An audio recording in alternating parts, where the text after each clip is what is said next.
Today we have a 99 Lexus GS400. We're replacing the rear brakes and turning or resurfacing the rear rotors as well. So let's take a 21mm socket and let's get the wheels off the rear end of this car. Now with the wheel removed, with a number 17, we're going to go back here and remove the 2 bolts holding the caliper onto here. So once we remove this, we're going to reset the piston on the caliper, and we should be able to remove the rotor. So we have our caliper removed here, and as you can see that small clearance, I really don't have room for my brake caliper tool there, so I'm going to have to remove the brake pads in order to do so. So doing that, we're going to remove this pin here and pull this out, and then we should be able to slide our brake pads out. And also, to get the rotor off, now we're just going to work on doing that. We might get stuck here, it's supposed to WD-40, but now we'll just take it off and get this turned while we work on this. Also, in doing so, you're going to want to break the bleed valve there so that the brake fluid comes out instead of going back in when you reset this piston in the caliper. So I have my caliper reset now, ready to throw in the new brake pads.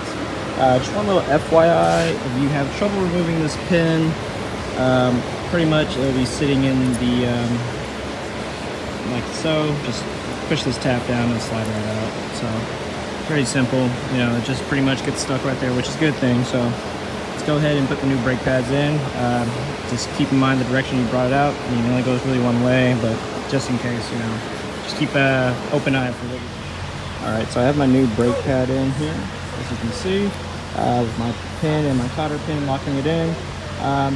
Now it might not be the same for y'all, but for me at least, I had difficulty putting this little metal shim in here and then the pin. So what I did was actually put the pin in first and then kind of just worked it under the shim under the pin here, and then make sure it's like right there up against this flat portion here, and then all that around the brake pads there. So once I get the caliper done turning, I'm just going to slide it on and bolt it back in place. Okay guys, so I went ahead and just slid my new or resurfaced rotor in, just slides right on just like we took it off. And now I'm just going to go ahead and slide my caliper back into place and then tighten the 2 17mm bolts in the back.